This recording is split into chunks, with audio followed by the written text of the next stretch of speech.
Welcome to Think Property Club's Think Tank, where we connect, share, and learn the tips and hacks from our specialists. They become part of our A-team, supporting us to create the best developments in the property game. Hi guys, welcome to today's Think Property webinar. We've got awesome session for you today. We'll be hearing about the latest tips and design ideas from a very amazing interior designer here in Queensland in Gold Coast. She's done some of our beautiful students' projects. She's got tons of experience with developers, and we're really excited and really lucky to have her come on today during her very busy schedule. I know, coming up to Christmas, finishing projects, and she's literally come off a project to jump in to talk to you today. So if you can't be on today, I know you'll love all these tips that you're going to learn from Bree. So welcome, Bree. Hi, thanks for having me. Oh, well, thank you for sharing your tips today, because I know a lot of students, not just in Queensland, from all around Australia who are working on different projects. And I know you can talk a little bit about servicing other students in other areas too with what you do. And I love I feel like you've got this luxury design that you put onto developments, and also knowing how to handle developers, right? And their expectations, different to your mum and dad, right? And it's really important when you're working on a project to work with consultants, designers who understand that it is a project and what sort of demographic, price point, and target market you're hitting. And I think that's why, Bree, you're really good at doing what you're doing in understanding that. So I'm going to let you run the slides. And look, if you've got any questions, please put it on the chat group, and Bree can answer them towards the end. If you do have any questions, put it in the chat for now. So welcome, Bree. I'll let you take over. Hi, everyone. Welcome. I don't want to bore you. I know it's busy. I know everyone is busy. I'm very busy leading up to Christmas. So I've put together a couple of slides and I'm not at all tech savvy, so you really have to bear with me.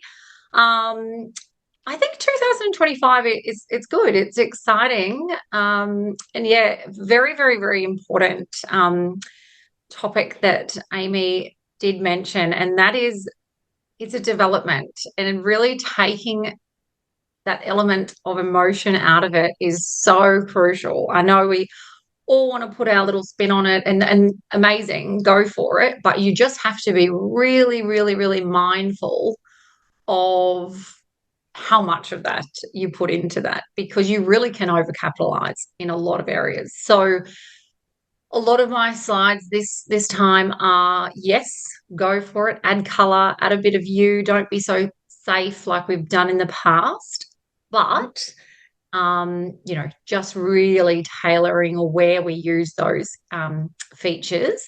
And there's so much to choose from these days. It's amazing, and choosing local products is obviously ideal, and that's what we want to do. But we'll run through the slides, otherwise I'm going to talk all day and get totally sidetracked. But yeah, I have worked with a number of developers on the Gold Coast and across Australia, primarily Gold Coast.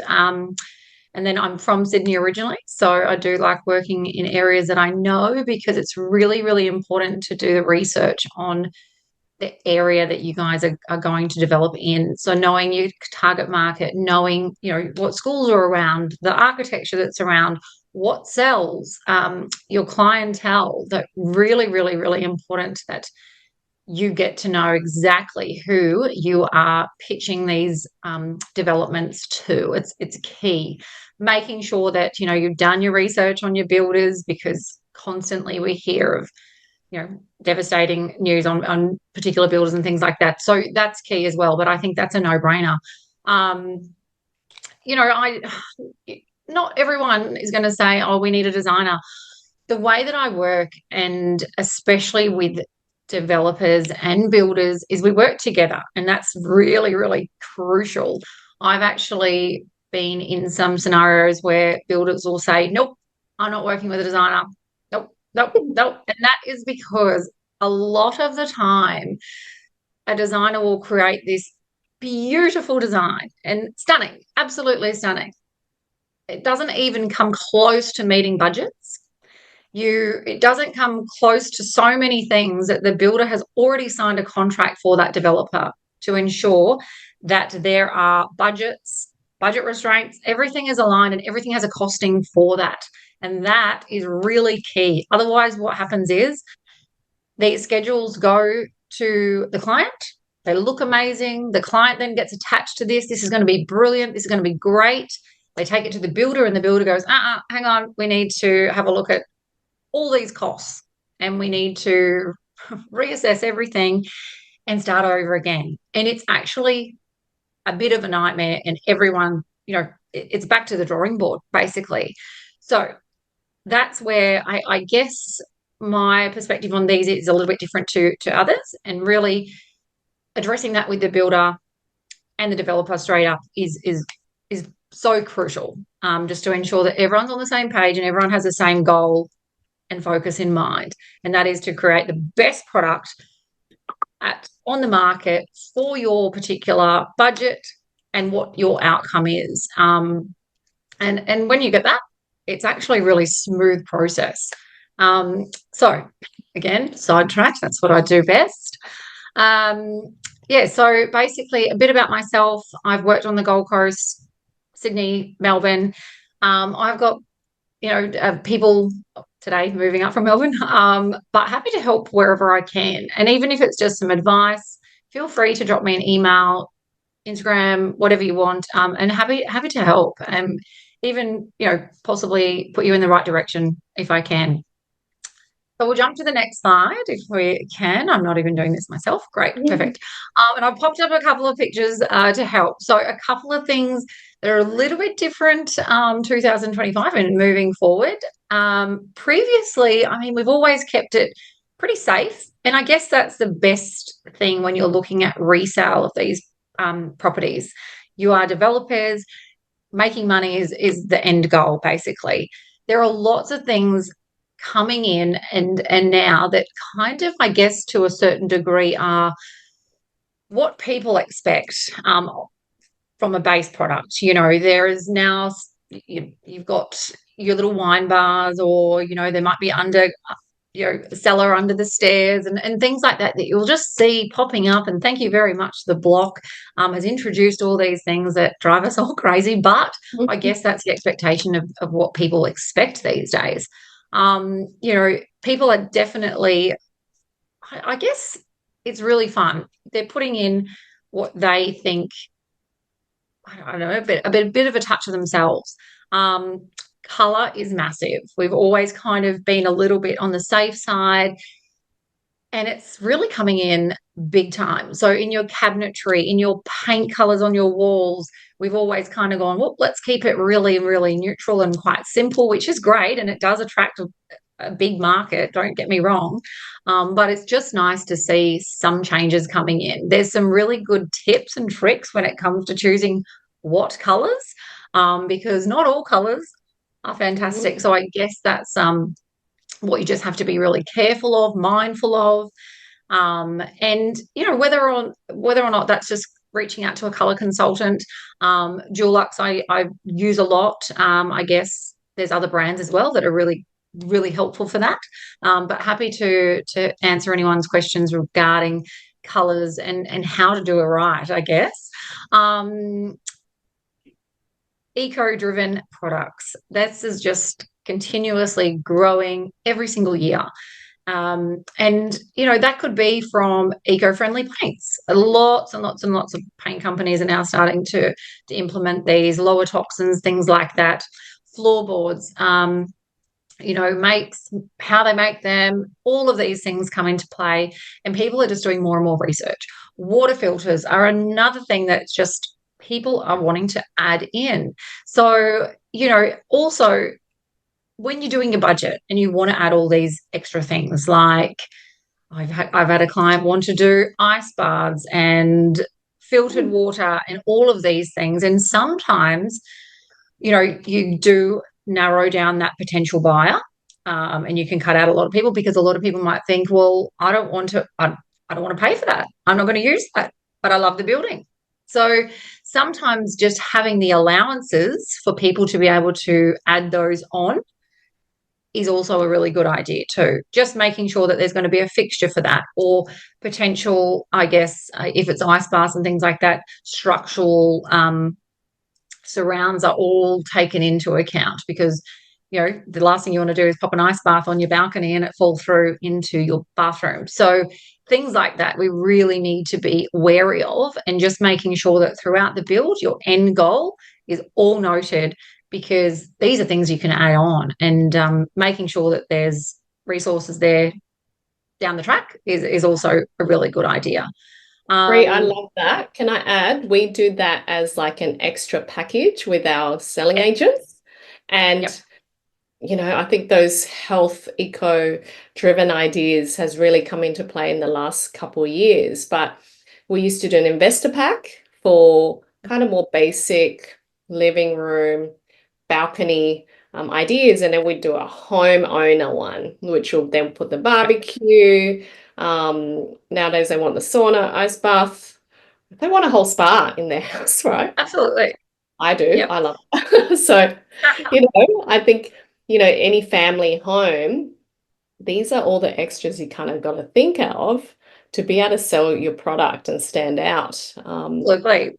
And I know Yeah, that, depending on what the plan is, if it's selling off the plan or you want to wait till it's built, all those kinds of things. And I've touched on this previously when I've done one of these seminars, is there is nothing worse than being a potential buyer and looking at a product that's on realestate.com or online somewhere, and it looks phenomenal. You've got this beautiful pendant and this integrated dishwasher and integrated fridge, and everything looks immaculate, and you've got herringbone flooring. Then you go to purchase and none of that is included. It is all extra, extra, extra. So I always will suggest exactly that, having your standard package and then yeah, having a package that everything is available that's on that render. So you can get that light, you can get that flooring, you can get all your integrated products. That's fine. It's very frustrating now with AI and lots of different things too that a lot of designers are using, where the yeah. buyer says, well, I want that pendant in the kitchen. And that pendant actually doesn't exist because they've bought My it from goodness. AI. And it's just like, what? What are you doing? Because a lot of people can't actually see things and use their imagination. That's what they want. They want that bedroom suite. They want all the linen, and that should be really available to them. So for So, me, I love to make sure that everything I select, there is a link where possible for that yeah, builder, for that client, for the developer. So they can go in and they can zoom in, they can look at the specs, they can make sure it's going to fit, they can make sure everything is there, and that's exactly what they're going to get in that room. So whether or not you're reaching out to a designer or you're doing it yourself or anything like that, the biggest thing and the most easiest way to get your head around looking at a whole build or a whole project is breaking it down, just room by room, and mhm, then looking at the whole picture. So you could do your facade, your external finishes, then you break it down, and everything is listed and nothing is missed. But I feel that that is the best way and the most streamlined way to create a finishing schedule for any project. And it mm, just becomes not so overwhelming. And it just, yeah, it's nice and seamless for everybody, the builder, yourself, just mhm. everybody involved. And then once it's finalized and everything meets the budgets and everything is approved, that includes all your cabinetry and everything in the schedule, that everyone gets a copy of that. And there's no way, well, it does happen still. There's no way it can't be, relayed through everybody. Even a tradesman that's come on site that, Yep. taken over somebody, they can say, well, what mirror goes in this room? It's all there. It's all there. And it's you just can't muck it up. So that's just something to keep in mind when you're going through these steps and producing a schedule of finishes. But yeah, back to the slides, I guess. Some more trends I feel, and this is more going this time, I guess, into furnishings. Not so much what we've done in the past. So hopefully these are kind of where you want to be. But just when you're looking at key items to put into your homes, I am seeing that, I guess, gradually, and I guess for next year it will be huge, is quality over quantity. And we've seen in the past so many, I guess, items from IKEA and all that kind of stuff is great. But a lot more people spending a lot more money and investing on really key pieces to keep for a long period of time. And I've seen, different trends. And I guess that really comes into the trends that are coming in, which is mixing old and new and really putting your own touches on things. So that buffet that you've had forever that was handed down from, I guess, your mom or your grandma or somebody, you're now putting that into a living space and mixing it with new things as well, which is, it's just bringing in those touches. So really looking at those key pieces. And I've got another slide that will just let you know what I feel would be key pieces. So, you can always mix soft furnishings and change lighting and everything like that. It kind of can change the whole look, but some really key pieces is really crucial. Deeper, warmer tones, you would have definitely started to see these wherever you're living, even on the Gold Coast, where everything used to be white and boring, is now it's very different, and it's a nice change. I really love it. You've got different finishes on tapware and door handles and window frames, and it's really nice to start seeing all of these things happen. It's giving warmth to projects and rooms and making them feel more comfortable. And you've seen this in the past in Melbourne. They do it really, really well. These darker tones. You don't have to put them everywhere. Don't be too worried. You just but add them in. It's really beautiful. A contrast between kitchen cabinetry and floorboards, but make it a contrast. Don't try and match it where it's not quite right.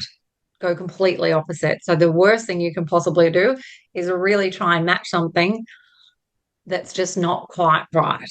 I'd rather see black and white than lots of different tones of beige. It just doesn't work. So yeah, really, really, really exciting that facades are darkening and internals are darkening, and we're adding color. It's good. And it really is just identifying these different spaces, which is really, really fun. It's good. Bree, I love this room. It's absolutely gorgeous with the sunken. Yes, you'll see lots of different things coming into design. And one thing that I love, which we can never do at our place, is a sunken lounge room. I mean, that was so fashioned many, many years ago. But they're really coming back in, which is just creating, again, these cozy spaces, different levels, different tones, and identifying these rooms more. And you'll see in another couple of slides that color drenching is so in, and it's fun. Don't be scared. You don't want to put it in every project and every room and things like that, but it is something that why not have a bit of fun? It's color. You can always paint over it. It's good. Yeah. Again, just another slide on these darker tones, different finishes as well. You've got parquetry floor and herringbone floor, and different uses of the same tones or similar tones, and creating different spaces with these finishes, which is kind of fun as well. And when we look at color drenching, it's tonal as well. So you might pick a blue or you might pick a green, and you can use different variations of this to create these spaces, which is it's really fun. So a bit on the color drenching. So it's really just choosing the right color, really. And then everything in that room just accentuates that color. So it might even, you can add a pattern to a chair or a sofa, but really picking that undertone as that room color. So that means the roof, the ceiling, the architraves, your cornices, everything is drenched in this color. And it can be, when it's done right, it can be really special. Even if you want to just create that special cozy space that you go and you read your book in, or whatever it is it might do. But yeah, it's a bit of fun. And thought I'd pop it in there because it's becoming very popular. Yeah, that's a new Again, term for me, color drenching. I haven't heard that before, so I love it. Is it like the bathroom in the first picture where it was like all kind of dark blue, floors, walls, exactly. Yep. Yep. And I and can send some more examples of that if anyone's interested. But, it might be not something that you want to do in a property that you want to put on the market. It can be a little bit scary. And that's probably one room, if you haven't done it before, if you want to include it in a project that is going to be on the market, by all means, I would just suggest speaking to a designer or someone just to give you some tips and tricks on possibly the right tone to use that's going to flow with the whole space as well, because you don't just want to make it like, whoa, this room is crazy and the rest of the house is somewhat totally different. You still want it to be able to flow with the concept of that project. yeah. And if it's not for you, it's not for you. You don't have to do it at all by any means. And some people, if they do feel that they're not brave enough, maybe add some wallpaper, add a feature wall, sofa, something just to bring in some color. Beautiful rugs are just so key to do that, bringing that into the sofa colors, things like that. But yeah, I think 2025 moving forward, let's have some fun. Mm, Yeah, there's some beautiful cabinetry colors. Kitchen is such a key feature of the home, and we've seen for so long now timber on mm, timber on timber on yeah, timber. It's a bit and white. boring. Yeah, I know. It's really boring. And if you can't get the timber and the floorboards, exact, put a different color on the bottom of the cabinetry, mix it up somewhat, nothing better than walking into a space that's just a little bit different. But, Yeah. again, play it, get some advice. I would get some advice from a designer or somebody just to do that room right, because as we know, kitchen, living, dining is such a big selling point of the home, and the master bathroom, just it's got to be done right. And that's all I can say. They are such key rooms. If they're wrong, it's a really expensive fix. So do those right. But yeah, I think have fun with them. Tiles is another way that you can have fun. Tiles, there's so many tiles out there these days. Some are very expensive and some you can get an alternative to. So look at your budgets, look at the budgets the builder's given you, things like that. Yeah, some of the key pieces that I spoke about before are popping up, so we can go through those. Definitely dining table, sofa, sideboard, and beds. Chairs are a tricky one. Chairs, I do love a good comfortable chair, especially dining chairs. But when you're looking at 8, 10, 12, however many you need, they do add up. So Mm, those things, if you've got a good solid base dining table that's kind of timeless, you can mix and match all different chairs to that. So you can add modern chairs, you can add fabric chairs, whatever you want to do. But that key piece would be that dining table, which I think, can last years and years if you have a good one. But chairs, yeah, you can go, you can spend whatever you like from $50 to $5,000 depending on your budget. So if you have the money, so it's up to you guys with regards to that. But yeah, as I said, sideboards, things like that, and a good sofa. You can always recover a good sofa. Those lounge lovers, if you need something for an Airbnb or something like that, there's nothing wrong with them. But when we're looking at key pieces, that would be one of mine. Cool. And just a few key rooms that I would really focus on. And I know that list seems like nearly all the house, but there's really, a good facade, street appeal. That's what's going to sell. Like that. That's the first thing that everyone looks at, really. And it's really important. And I sound like I'm just listening to my own voice here because everyone's muted. But there is nothing like a potential buyer is going to see the facade of your house, and your internal finishes should be a reflection on that facade. You don't want to come and drive to what you've seen or driven past as, say, I'm going to use this word, Hampton style, which everyone has heard for years and years and probably over it. But when you walk into that, if that's what you've seen on the external finishes and that's what's, grabbed your attention and that's what you like, please make sure that your internal finishes reflect that and it's carried through. You might have a room here and there or some finishes that are a bit more modern or something, and it's nice to mix these. That's exactly perfect. But it really should reflect what's on the external finishes. There's many times I'm like, what is happening here? And it might be super modern on the outside, and then internally it just doesn't really flow. So that's just something to keep in mind when you're doing your finishings.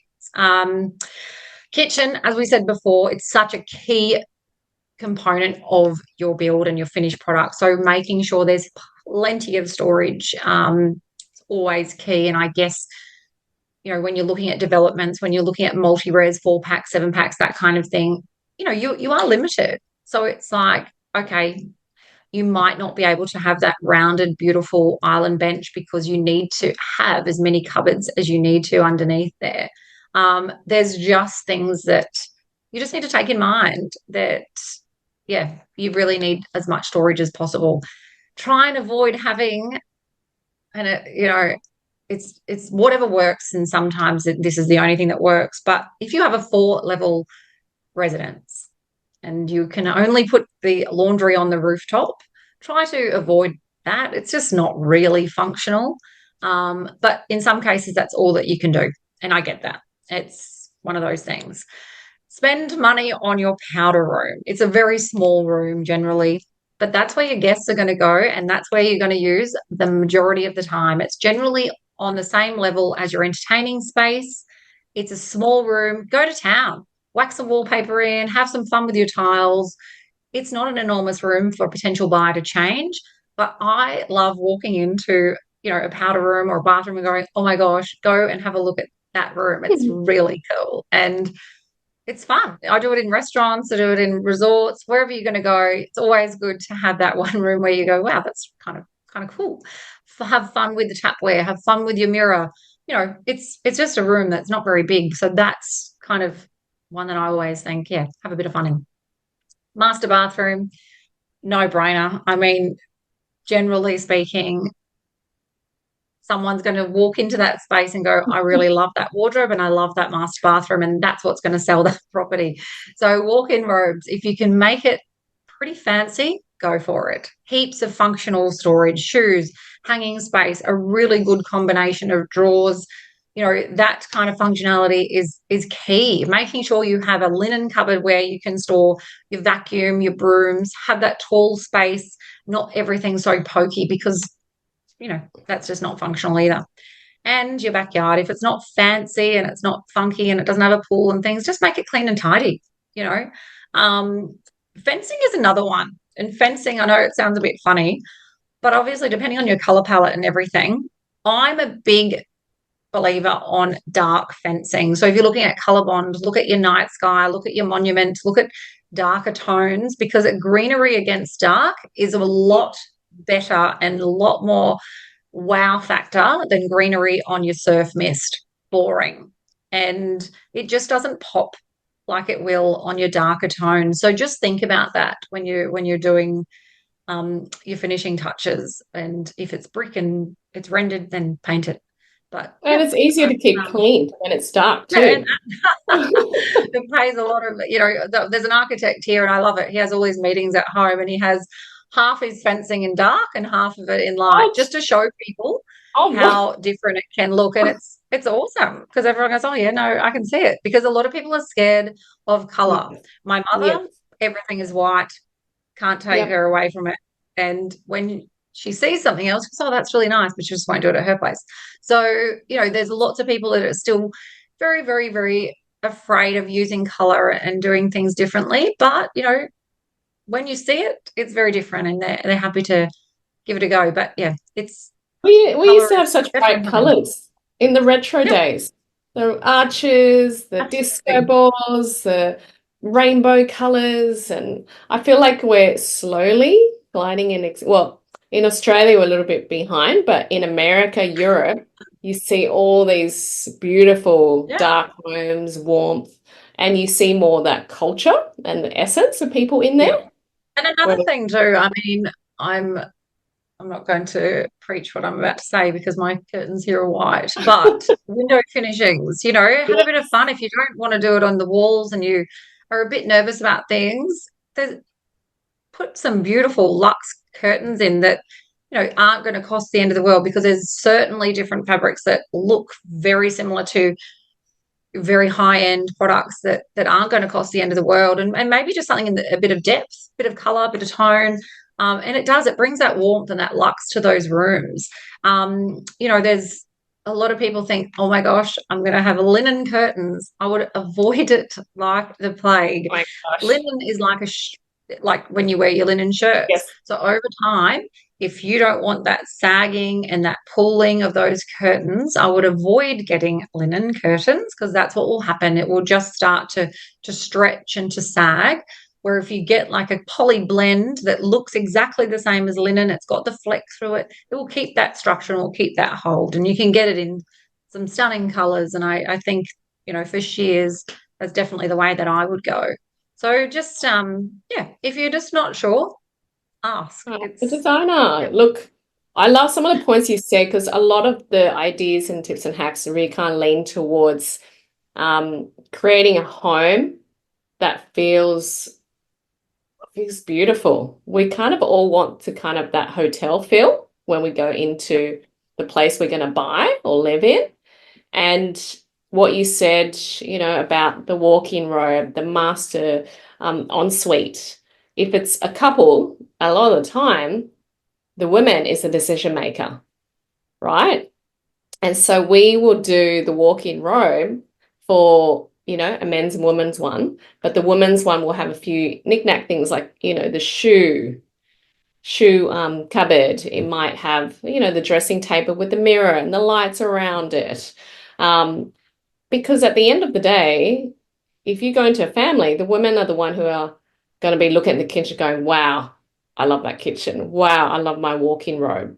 So we will spend a bit more money there. But the men still get their walk-in robe too. I'm just saying they might get a few different items. So it's a little bit more customized, I guess, these days to people's homes. And love the window furnishings.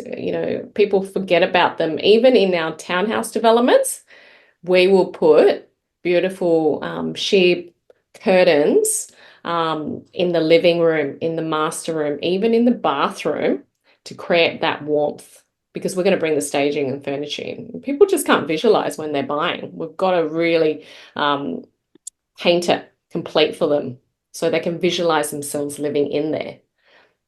So yeah, more luxury, more hotel feel is really kind of where yeah. people are leaning towards. Another thing that's really it's very economical but makes a very big Yeah. difference would definitely be your LED strip lighting. So under your vanities, underneath all your overhead cabinetry in your kitchen. You could even put it in the recess in your master bathroom, along your niche. There's lots of little areas that you can put them in. But if you just have to put them into your lighting plan. So before your tiles go in, things like that. If it's all in the schedule, it's not missed. But they're just little key things, and they're really not expensive, but they do make a really big impact, and they just soften that room and finish it off nicely. So yeah, there's lots of things you can add in.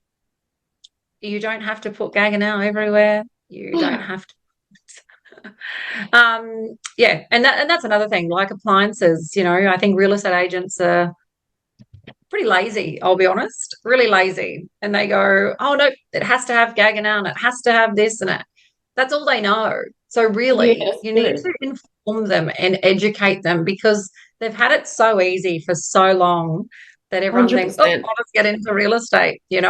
It's not that easy. And I think now buyers are becoming more educated on certain things. So, I think that's a big thing. And that's kind of where I spend a lot of time is educating agents on what is going to work best and what is going to sell, rather than let's be lazy and just pop it on the Yeah. website. So yeah, do your research. There's some awesome appliances coming out, and lots of lots and lots of changes in that space, and what people need and want, and water saving tips, all that kind of stuff. But there's lots and lots and lots always coming out, and so many things that are changing. So if you, yeah, as I said, if you don't know, if you want to know, maybe you just want a little bit of advice, just ask. Yeah. I think it really depends on, like you said, your budget to the target market audience to the location, Yep. all those factors, right? But all the little tips you can put into based on your budget And I to can go and on and on and on. But another thing I just have to mention is, obviously you're all aware of the stone issue yes, tell us. here in the heaps of changes in that domain. So, the old saying is there's a place for marble and it's in the bathroom. That is pretty true. Unfortunately, marble is stunning and there's so many beautiful pieces, and it's awesome to use in the right area. But again, looking at that target market, who's going to buy your property? Is it a family of 4 kids and a mum and dad? You're not going to put Calcutta on the kitchen bench. It's just not feasible. It's ridiculous, and it's a waste of money. And in 18 months' time, they're going to call you back and say, this is not working. So, really looking into that. But there's, low silica, no silica products now back on the market. Massive influx will happen December, January, and moving forward. So many different stones. I mean, you've got very limited to and when you start doing your properties, you'll start to realize that external barbecues are a bit of a nightmare for all Mm. cabinetry makers. If they're not undercover, there's no warranty anymore. You don't get your Caesar stone external stone. You don't get your Polytech warranty for external finishes. There's lots and lots of things to consider. So prefab barbecues are, without a doubt, at the moment, a builder's best friend, because the builder, it's 5 years in most cases that the buyer can call the builder, and it's on them as part of their building contract. They don't want calls, I can assure you, for products that are just not going to work, and look at your area of building, look at the functionality. Is it close to the water? There's many brands that now will not warrant door handles, kitchen cabinetry handles, anything like that, if it's within a certain distance to the beach, to the salt water, anything like that. So Mm. again, research into these products. Your builder will just say not using them. So, Mm. there's lots of changes in those domains. Outdoor stone, your best bet would be your porcelain. It's more expensive, and not as many stonemasons will use it. There's definitely more and more coming onto the market that will happily use porcelain because it's everywhere now. But that really is one of the only products that will warrant outdoor fabrication as well. So something to keep in mind. But yeah, stone, there's heaps and heaps of movement in that space, heaps more availability. Yeah, you'll probably find something for everybody, which is great news. Oh, guys, I think you can know just from our short discussion from Bree that, this is why Jason and I will not choose our selection of finishes for the houses we do, because there's just so much information that we can't keep on top of.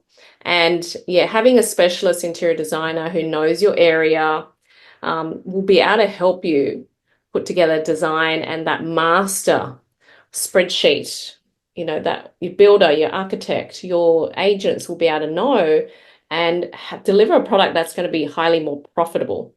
Because, putting together this sort of thing, Bree, takes time, right? Even meeting with your client to Yeah, go through the brief, to then designing it, finalizing it. It's not for the faint-hearted, is it? Or someone with no no. design background. They can work with you. You can work with interior design, tell them what you like, Absolutely. you And know. that's the thing too. It's there, you bounce off each other. Initially it's really good to have that initial meeting, and yes, I just saw someone's comment that they've used quartzite. Quartzite is a very hardy stone, and it's something that, it's fantastic to use. I use it with kids. It's a really good alternative to marble. It's not as pretty and as colorful as the options that you've got in your marble, but yes, it's a very hardy stone. I mean, you'll see every man and their dog using Taj Mahal at the moment because it's a quartzite. It's beautiful. It kind of has lots of different variations in the color, and yeah, it just kind of goes with everything. But if you want something different, I mean, there's lots of different options. But yes, you're right. Creating these schedules, the initial meeting is definitely crucial. It's one that does take the longest, and I guess it's the most important to ensure that you're on the same page and the client's expectations are met, because they will without a doubt have a folder that they will send you to their Pinterest page, and that's what they want. And they're stunning, they're beautiful, and it's ensuring that what they've sent you, in some cases they've sent so many things and they're all stunning, but they don't really have the same look and feel. But in a lot of cases, there'll be elements of those images that they've sent through where you can say, right, well, obviously you can see a pattern where it might be the lighter timbers or lighter tones or the darker tones. So you kind of have to narrow down, hey, why did you send me those selections? And yeah, identifying those things with the client. Could be the colored tapware, things like that. They might say, well, and sometimes it's easier to say, what don't you want or what don't you like? Because sometimes clients don't know what they like or what they don't until they see it. And then they say, nope, I really don't like that. So yeah, that initial one is really, really key. And there's some things that come up that they go, I don't really care either. So you might say, do you want your basins on top of the vanity? Do you want them inside the vanity? And they go, oh, I didn't really thought about that.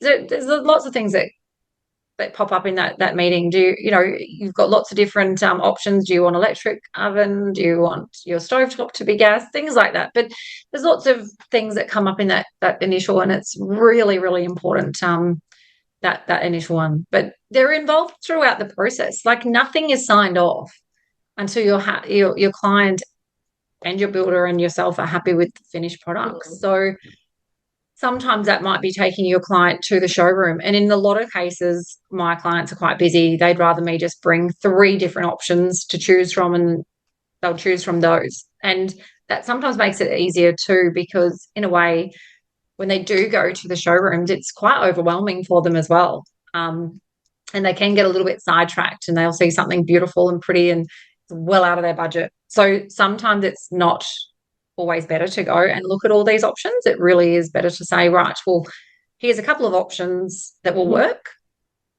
You can choose from these. And they're happy with that. So sometimes and the same thing goes for potential buyers. I know some agents say, right, well, let's give them all these options, and let's not. It's like opening a can of worms. You don't walk into a property that's for sale and go, oh gosh, I wonder if they'll give us an option for these tiles in the bathroom. Well, no, that's what's for sale, and that's what you get. And generally people are happy with it. That's why they buy it. But if you want to give them some options, by all means, give them some options. But I would limit the options, especially in multi-res. You might say, right, well, I'm going to give you 3 coloured tapware. You can choose from those. Or I'm going to give you an upgrade of timber. If you want timber in the bedrooms instead of carpet, you might do that. Or you might say, right, well, 2 colours of carpet. But keep it really, really simple, because yeah, you give someone and they'll take a mile. So yeah, you're only giving yourself a disservice by doing that, I think. Yep, and I love that. And your interior designer should really keep it simple for you as well, because in a project there's all these other things happening, right? It's not just interior design, guys. Happening. And I know some of you love the design part, which is great, but definitely outsource it, work with an interior designer, focus on getting the project delivered in the time frame, the budget, because every day adds up too. I know for those of you working on projects, you got to finish the project, right? You're paying interest up to the day you finish itself. definitely like to emphasize is if you are set on something that meets your budget and everything's good to go and put your order in, put a Yeah. deposit down on it, whatever you need to do, because many times, sorry, we're out of stock just when your plumber says, Yes. right, I need all these wall fixtures and I need Yes. all the rough ends, and they're not there. So, Oh my goodness. We were just talking about this before we came online. yeah. Put your deposit down. Make sure you tell them an approximate date that you're going to need them. A Yeah. lot of cases I'll say, right, well, when's the cabinetry looking like it's in? Even a rough estimate. Okay, right, slab's due to be put in, February. I'm going to need these by, whenever. So a note is in the system. Everything's good. Most places, we use Harvey Norman Commercial a lot. They'll have the storage to be able to store it. It's the smaller ones you have to worry about. But if you can order something, pay for it, get that done, because I hear so much of that. Oh no, Yes. I thought our builder was doing it. Oh, I was meant to do it. Oh no, I thought the project manager was doing it. And no Yes. order's been put in and the doors aren't Yes. ready for 6 months. One of my clients said, "Yeah, we're building a house, we're finishing it, but the lounge takes 3 months to order." Yep. Get made. Furnishings are one nightmare, actually. Yes, furnishings are a nightmare. So put your orders in. Honestly, you might think, oh, I've got 6 months. 6 months is nothing in the building game, absolutely nothing. And it might say 3 months to your lounges in, but give or take, Yeah, probably could be another longer. couple. Yes, yes. But yeah, tiles are massive. They always do a run out. They'll always change. And also, too, the batches are different depending on which tiles you get. So put your orders in. And if it's a little bit over, it's a little bit over. In most cases, if they're not unboxed and the boxes aren't damaged, I'll send them back. So that's kind of good. But yeah, roughly, give or take your 10% wastage, depending on what your tiler wants. But, they're usually pretty bang on. In all of my schedules, I'll mark up every feature wall, the tile pattern, the grout color, everything's listed, everything's in the schedule. You cannot muck it up. So the tiler will know, right, I'm only doing that feature wall with those tiles. So your quantities are pretty bang on. But I would suggest that, your builder obviously should put those in. That's not really your priority. But just ensuring that anything special like a pendant light you want to pop in, get it and store it in your lounge room wherever you need to. But yeah, things sell out. Yeah. Yep, the earlier you start, the better. Okay, that's a tip there. Yeah. So, Bree, we've got a couple of little questions. You've got some questions, put it in the chat now. Mm-hmm. Otherwise, you can email Bree and ask her some questions as well. Now, Bree, you obviously offer your consulting services for doing the interior design. Do you do just general consulting if, they want to know something for the kitchen or colors or something, or you want to do the whole Yeah. pack? Yeah, we can discuss all that. That's fine. Just either Yep. call or email, reach out on Instagram, Facebook, whatever you need to do. Oh, actually, I don't have Facebook anymore. But yeah, whichever you need to do. It's no Yep. problem. I'm happy to help. Beautiful. Some questions there. Demon, look at the garage, men, cave, and cinema room. I see those popping up, the cinema rooms.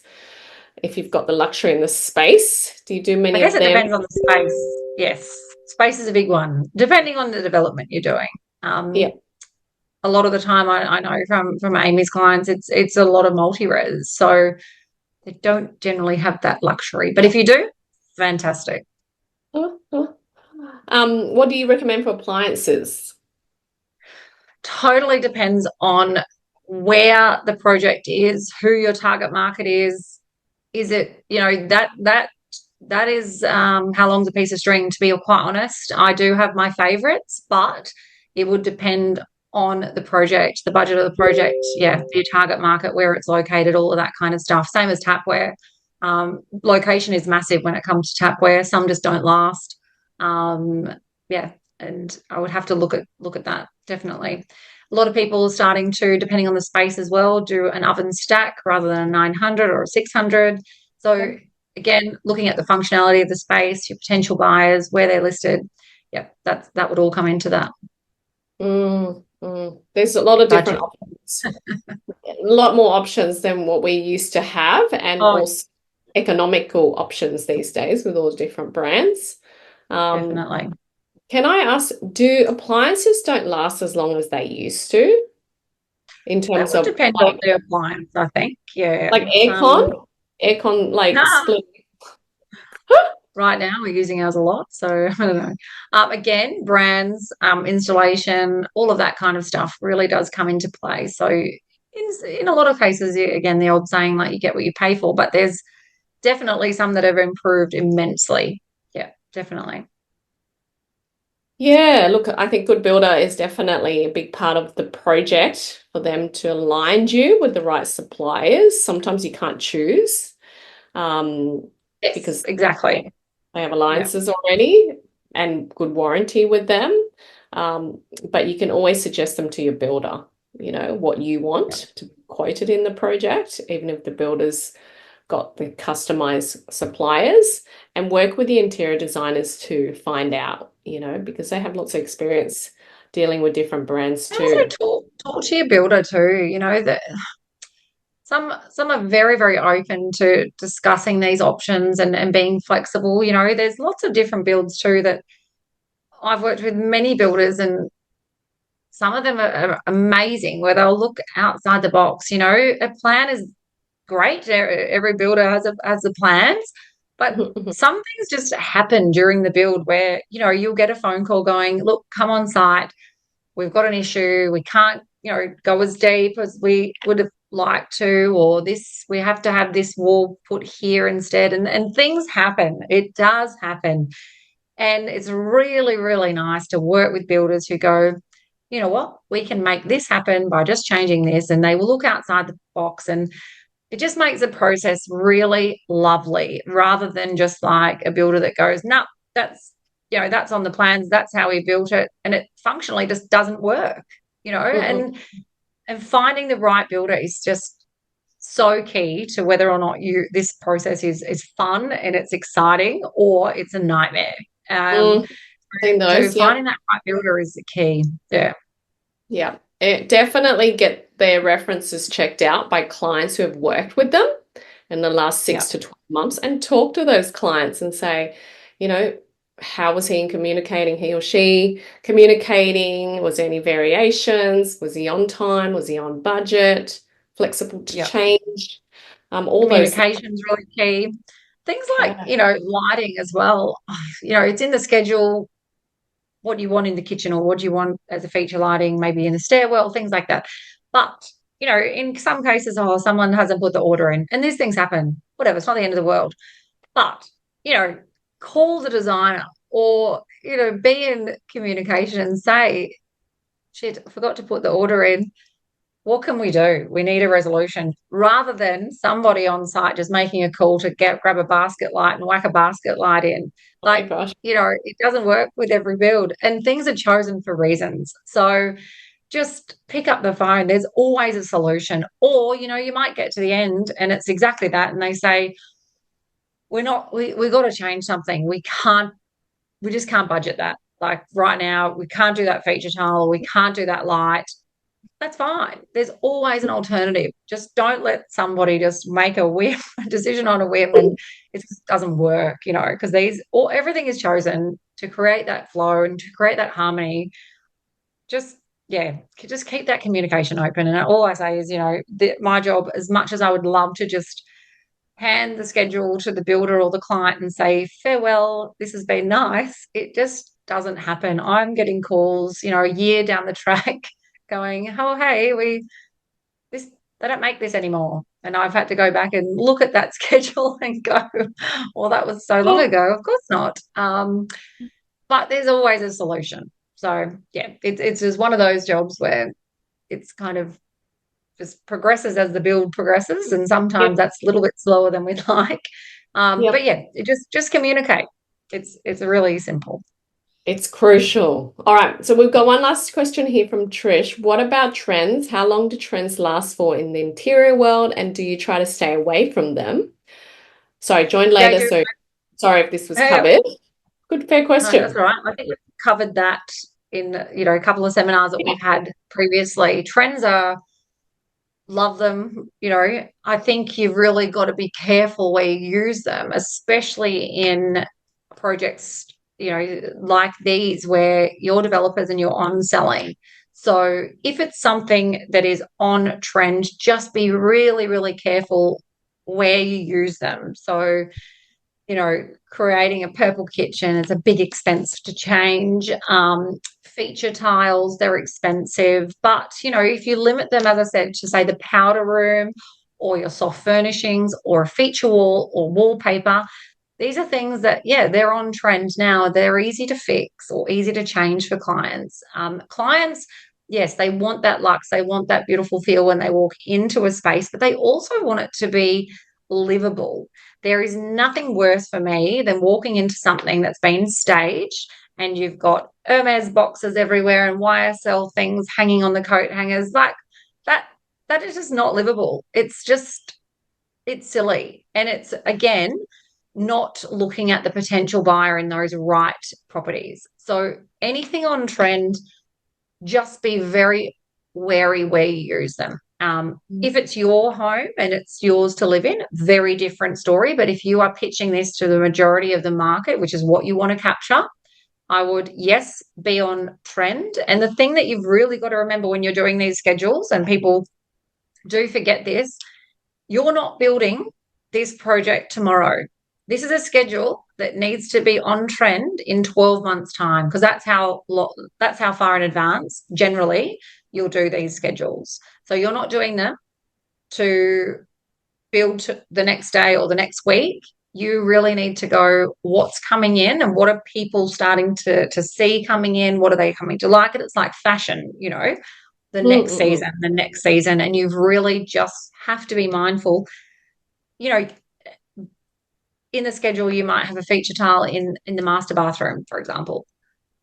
You can easily change that when the tile orders are put in. Oh, actually, you know what? That's not on trend anymore. But the main tile that we've kept throughout that room is quite subtle. It's versatile. We can change that feature tile or just do a 6x6 floor to ceiling. Doesn't really matter. But those things, yes, they can be easy changed. I'm just very mindful of where I use what's on trend as such. Yes. Yeah, I love that. You're really future forecasting. 12 to 18 months time, what do people want then? Yeah, That's what you you are. do. You have to. I love that. I think you're going to have maybe your job description is really future trend forecaster, right? Yeah, and It's I think that's, yeah, anything design true. wise, unless it's something that you're shopping for to finish today, you Not gonna really are. You're designing projects for 12, 18 months time, depending on where you're at and what your build extension would be. But yes, it's, and that's why you look at these futuristic type buildings and go, wow, that's an amazing thing for an architect to pull off because it's built now and it looks phenomenal, but they would have designed that 10 years years ago. ago, which Yes. is, yeah, when you think about it, it's quite yeah, it's quite a phenomenal thing to pull off. Amazing. Yeah, it Yeah. really is. Look, it's a big responsibility, and I think, yeah, Well, it's a big cost everybody, too, and I think people put so much into this that this is their future. They need this to sell, to get the next thing off the ground, to get things sold. And I think sometimes it's better to go safer than to do yes, something that's completely on trend that's great now and then it's just not going to sell because not everyone loves that. So yeah, just be mindful of where we're using these on trend things. I love that, Bree. Lots of good tips today, knowing where to play it safe and where to explore and be adventurous. Definitely, reach out to Bree if you've got a project you want to ask her and get some tips from her for that. And, follow her on her Instagram. And, thank you very much, Bree. I really appreciate you coming on today to share your knowledge. And we want to keep in touch with what you do as well on your projects. I bet it's so fun to tap into some of the more on-trend stuff for yourself and, create that new way of living for people because it really is about the interior that makes the space when you're close to completion. Yeah, definitely. Yeah. Thank you, everybody. Thank you for coming on Hey, today. And we have a look nice forward to Christmas, seeing you again everyone. soon. Thank you. Have a great day, No worries. guys. Bye. Take care for now.